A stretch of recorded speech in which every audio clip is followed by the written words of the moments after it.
Hi all. ఈరోజు మనం ఈ వీడియోలో సెమెన్ అనాలిసిస్ అంటే మేల్ ఇన్ఫర్టిలిటీకి రీజన్ కావాల్సిన టెస్ట్. సో మేల్స్ చేసుకోవాల్సిన టెస్ట్ ఫర్ మేల్ ఇన్ఫర్టిలిటీకి దాని గురించి ఈరోజు తెలుసుకుందాం.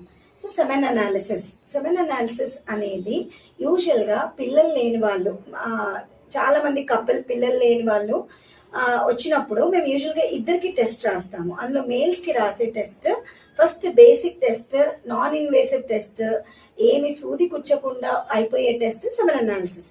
సో సెమెన్ అనాలిసిస్ ఎప్పుడు చేస్తారు, ఎప్పుడు చేయించుకోవాలి అని అంటే wife and husband 3 to 5 days gap ఇవ్వాలి. అబ్స్టినెన్స్ అంటారు. అంటే వైఫ్ అండ్ హస్బెండ్ కలవకుండా 3 to 5 days ఉండి తన వీర్యం ఎప్పుడు బయటికి తీయకుండా అట్లీస్ట్ త్రూ మాస్టర్బేషన్ కూడా తీసుకోకుండా తన బయటికి 3 to 5 days గ్యాప్ పెట్టుకొని తర్వాత ఈ సెమెన్ అనాలిసిస్ అనే టెస్ట్ ఇవ్వాలి. సో ఇది సర్టిఫైడ్ ల్యాబ్స్లో ఇవ్వడం మంచిది. బికాస్ ఈ సెమెన్ అనాలిసిస్ కరెక్ట్గా మీకు దాని గ్రెడేషన్స్ కరెక్ట్గా వస్తే ట్రీట్మెంట్ అనేది చాలా ఈజీ అవుతుంది. సో మనకి ఇందులో ఏమేమి ఉంటాయి, ఈ సెమెన్ అనాలిసిస్ అనేది అందరికీ డీటెయిల్గా చెప్తాను. అందులో ఏమి చూస్తాము, ఏ కాంపోనెంట్స్ చూస్తాము, ఆ కాంపోనెంట్ నార్మల్ ఎంత. సో ఇది మనకి WHO అనేది, వరల్డ్ హెల్త్ ఆర్గనైజేషన్ అనేది ఒక నార్మ్స్ పెట్టింది, స్టాండర్డ్స్ పెట్టింది. ఆ స్టాండర్డ్స్ ప్రకారంగా అంతా ఉంటే అవ్వడం ఈజీ, అంటే అంతకంటే తక్కువ ఉంటే అవ్వకపోవచ్చు. సో దే నీడ్ ట్రీట్మెంట్ అనే దానికి సో ఒక గ్రేడ్స్ అనేది పెట్టింది. సో అందులో ఇప్పుడు నేను మీకు ఈ వీడియోలో సెమెన్ అనాలిసిస్ లో ఏమేమి వస్తాయి అనేది చెప్తాను. So first volume of the liquid. So వెళ్ళారు 5 days అబ్స్టినెన్స్ తో, 3 to 5 days అబ్స్టినెన్స్ తో వెళ్ళారు, ఒక ల్యాబ్ లో ఇచ్చారు. మీరు ఇచ్చిన తర్వాత వాళ్ళు ఆ ల్యాబ్ లో మీకు ఇచ్చే రిపోర్ట్ లో ఏమేమి ఉంటుంది. సో వాల్యూమ్ అనేది మామూలుగా గ్రేటర్ దెన్ 1.4 ml ఉంటుంది.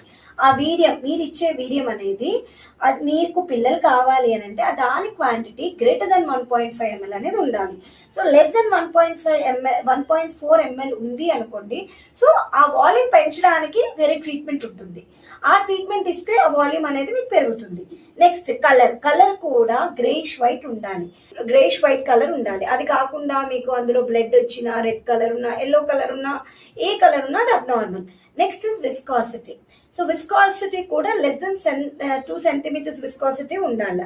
దెన్ లిక్విఫాక్షన్ టైం కూడా చూస్తారు. లిక్విఫాక్షన్ టైం ఏంటంటే సెమెన్ ఇచ్చినప్పుడు అది లిక్విడ్ ఉంటుంది, అది కొద్దిసేపట్లో గట్టిగా అయిపోతుంది. సో ఆ గట్టిగా అయ్యే టైం లెస్ దెన్ 60 minutes ఉండాలి. సో లెస్ దెన్ 60, ఇంకా అంతకంటే టైం తీసుకుంటుంది అంటే అది అబ్నార్మల్ అని అర్థం. సో ఇంకా అదర్ pH కూడా సెమెన్ కి కూడా pH ఉంటుంది. ఆ pH కూడా greater than 7.2. Next is fructose content అనేది సెమెన్ లో ఉండాలి. అది ఎందుకు ఇవన్నీ చెప్తున్నానంటే sperm is very much important, is the main for the conception. Sperm ovary కలిస్తేనే ఎంబ్రియో అవుతుంది. సో ఆ సెమెన్ అనాలిసిస్ లో మనం స్పర్మ్ కౌంట్, సెమెన్ కంటెంట్ అనేది చూస్తాము. సో అందులో దాని ఫ్రక్టోస్ కంటెంట్ అనేది చాలా ఇంపార్టెంట్. సో అది మనకి తర్వాత నెక్స్ట్ వీడియోస్ లో మనకి ఎలాగా స్పర్మ్ రూట్ ఎలాగ వెళ్తుంది, దానికి ఏమేమి కావాలి అనే దాంట్లో మనకి ఫ్రక్టోస్ అనే దాని గురించి ఎక్స్ప్లెయిన్ చేస్తాను. Next sperm concentration is very much important. Sperm concentration 16 millions అనేది ఉండాలి. టోటల్ స్పర్మ్ కౌంట్ వచ్చేసి గ్రేటర్ దెన్ 39 million కౌంట్ ఉండాలి. Then we also have functional sperm concentration. అంటే స్పర్మ్ అందులో ఉండడమే కాదు, అది ఎంత ఫంక్షనల్గా ఉంది, ఆ ఫంక్షనల్ ఎలాగ డిసైడ్ చేస్తారనేది నేను చెప్తాను. సో ఆ functional sperm concentration be greater than 0.2. Now coming to the agglutination అనేది ఉండదు. ఎగ్లూటినేషన్ అనేది ఉండకూడదు స్పర్మ్ లో. సో ఎగ్లూటేషన్ ఉంది అంటే అక్కడ కూడా ఏదో అబ్నార్మాలిటీ ఉంది అని అర్థం. సో దాని ఎవ్రీ డిఫెక్ట్, ఈ డిఫెక్ట్ ఉంది అని ఐడెంటిఫై అయిన తర్వాతనే ఆ డిఫెక్ట్ అనేది సాల్వ్ చేయొచ్చు. అది మాక్సిమం మెడిసిన్స్ ద్వారానే సాల్వ్ చేయొచ్చు. Next coming to the motility. So ఈ స్పర్మ్ అనేది ఇక్కడ దాని జర్నీ వజైనల్ ఎంటర్ అయిన తర్వాత సర్విక్స్ నుంచి యూట్రిన్ క్యావిటీ నుంచి ట్యూబ్ లోవర్కి వెళ్ళాలి. సో దీనికి వెళ్ళాలంటే అది మూవ్ అవ్వాలి. ఈ మూవ్మెంట్కే మొటిలిటీ ఇంపార్టెంట్. సో ఆ మొటిలిటీ కూడా మనకి అది మనం చూస్తాం ఎంత పర్సెంట్ ఐల్ అనేది మొటిలిటీ ఉంది అని. సో అందులో మొత్తం మనకి స్పర్మ్ లో మొత్తం ఉన్న స్పర్మ్స్ లో 42% ఆఫ్ ది స్పర్మ్ మొటైల్ ఉంటే సరిపోతుంది. సో ఆ మొటిలిటీ కూడా ఎలా ఉండాలా, ప్రోగ్రెసివ్ ఉండాలా. ప్రోగ్రెసివ్ అంటే ముందుకు వెళ్ళాలా, ముందుకి వెళ్తేనే దాన్ని ప్రోగ్రెసివ్ మొటిలిటీ అంటాం. అందులో కూడా కౌంట్ ఎంత టోటల్ మొటిలిటీ 42% అన్నప్పుడు ర్యాపిడ్ అంటే ఫాస్ట్ గా మొటిలిటీ, ఫాస్ట్ గా స్పర్మ్స్ ఉంటాయి, ఆ ఫాస్ట్నెస్ కూడా గ్రేటర్ దెన్ 30% ఉండాలి. నెక్స్ట్ వచ్చేసి అందులో మళ్ళీ we count about rapidly, progressive, slow progressive, ఇంకో నాన్ ప్రోగ్రెసివ్. కొంతకి స్పర్మ్స్ ఉంటాయి, మూవ్ అవుతా ఉంటాయి కానీ ముందుకు వెళ్ళకుండా పక్కకి వెళ్ళొచ్చు, వెనకాలకి వెళ్ళొచ్చు, కానీ those are waste. Sperms which are motile, which are progressive, ముందుకెళ్తేనే దే ఆర్ యూస్ఫుల్. సో ఇవన్నీ మీకు నార్మల్ గా ఏ ల్యాబ్ రిపోర్ట్ లోనన్నా మొటిలిటీ ఇచ్చేస్తారు. ఆ మొటిలిటీలో ప్రోగ్రెసివ్ ఉందా, లేకపోతే రిట్రోగ్రేడ్ ఉందా, నాన్ ప్రోగ్రెసివ్ ఉందా అనేది ఇవ్వనప్పుడు వి కాంట్ జడ్జ్ యూ, అంటే ఎలాగా ట్రీట్ చేయాలి అనేది ఆ మొటిలిటీ ఉంది కదా అని కౌంట్ చేస్తాం కానీ. సో అది అబ్నార్మల్ మొటిలిటీ ఉంటే వేస్ట్. సో కంపల్సరీ మీరు సెమెన్ అనాలిసిస్ చేయించుకున్నప్పుడు మంచి ల్యాబ్, డీటెయిల్ ఫైండింగ్స్ ఇచ్చిన ల్యాబ్ లోనే చేయించుకోండి. బికాస్ నేను చాలా మందికి ట్రీట్మెంట్ ఇచ్చినప్పుడు ఆ చిన్న రీజన్, దీనికి ట్రీట్మెంట్ కూడా చిన్న టాబ్లెటే, మళ్ళీ కోర్స్ కూడా పెద్దగా ఉండదు, it's only 1 month or 2 months course. ఆ కోర్స్ ఇచ్చినప్పుడు వాళ్ళు సాల్వ్ అయ్యి కన్సీవ్ అయిపోయిన వాళ్ళు ఉన్నారు. సో నెక్స్ట్ వచ్చేసి ఇమ్మొటైల్. నెక్స్ట్ అంత తర్వాత మనం చూసుకునేది మార్ఫాలజీలో నార్మల్ ఫార్మ్స్. సో దీనికన్నా ముందు నేను ఏం ఎక్స్ప్లెయిన్ చేస్తానంటే మీకు స్పర్మ్ స్ట్రక్చర్ ఒకటి చెప్తాను. స్పర్మ్కి ఏమేమి ఉంటాయి అని అంటే మామూలుగా you have head, mid piece and tail అనేది ఉంటుంది. సో స్పర్మ్ స్ట్రక్చర్ ఇలా ఉంటుంది. You have a head, you have a mid piece and you have a tail అనమాట. So these tails are responsible for the motility. Fish swim అయినట్టే sperm కూడా ఇక్కడ నుంచి ఇక్కడ వరకు ఈదుకుంటూ వెళ్తుంది పైకి. సో మొటిలిటీకి టేల్స్ ఉండాలి. సో మార్ఫాలజీలో ఈ స్పర్మ్ లో హెడ్ బాగుండి, మిడ్ పీస్ బాగుండి, టేల్ అంతా బాగుంటేనే దట్స్ గుడ్ స్పర్మ్ అంటారు. సో ఇలాగా మార్ఫాలజీ అంటాం దీన్ని. సో ఆ మార్ఫాలజీ నార్మల్ గా 4%, అంటే మొత్తం 100% లో 4% కంటే ఎక్కువ మార్ఫాలజీ బాగుంటే దే కెన్ కన్సీవ్. సో వాళ్ళ మొత్తంలో ఒక 100 million స్పర్మ్స్ ఉన్నాయి. 100 million స్పర్మ్స్ లో 4% అంటే ఎంత, almost 4 lakh sperms. 4 lakh sperms morphology అంతా బాగుంటే దే కెన్ కన్సీవ్ నార్మల్లీ అని అర్థం అనమాట.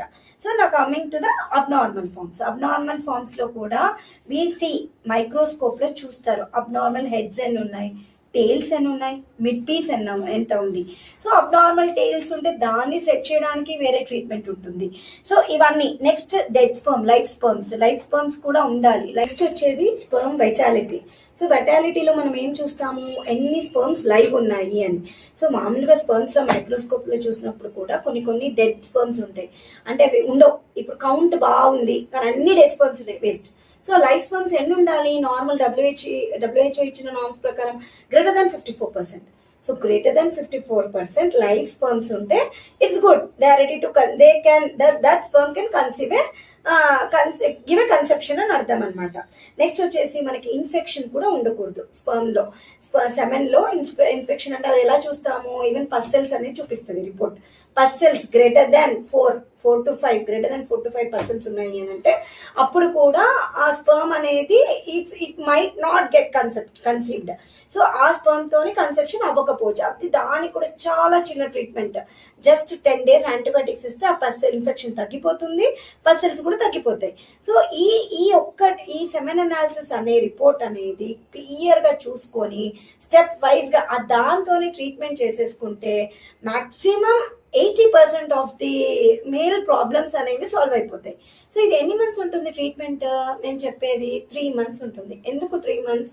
బికాస్ స్పర్మ్ ఒక్కటి చిన్న స్పర్మ్ నుంచి మొత్తము దాని టేల్, హెడ్, మిడ్ పీస్ వచ్చి బయటికి వచ్చే వరకు 72 days. దాని లైఫ్ టైం అంటే చిన్నగా దగ్గర నుంచి ఫుల్ మెచ్యూర్ స్పర్మ్ అవ్వడానికి అది 72 days టైం తీసుకుంటుంది. సో అందుకే 70 days almost nearly 3 months time. So అందుకే మేము అందరికీ మేల్ ట్రీట్మెంట్ అవ్వాలి అంటే 3 months పడుతుంది. 1 monthలో 2 monthsలో అది అయిపోయింది, మీరు ట్రీట్ అయిపోయారని ట్రీట్మెంట్ మేము స్టార్ట్ చేయలేము అన్లెస్ అండ్ అంటిల్ మళ్ళీ రిపీట్ చేయకపోవచ్చు. మేము ఈ సెమెన్ అనాలిసిస్ అని రిపీట్ చేయకపోవచ్చు. ఇచ్చిన ట్రీట్మెంట్తో almost the result is the conception. Almost treatment అయిపోయిన తర్వాత 3 months ట్రీట్మెంట్ ఇస్తాము. 4th 5th monthలో వాళ్ళని మీరు కలవండి, ఈ టైంలో కలవండి అని చెప్పగానే most of the patients come with positive result. So ఈ చిన్న ఇన్ఫర్మేషన్ అందరికీ హెల్ప్ అయింది అనుకుంటున్నాను.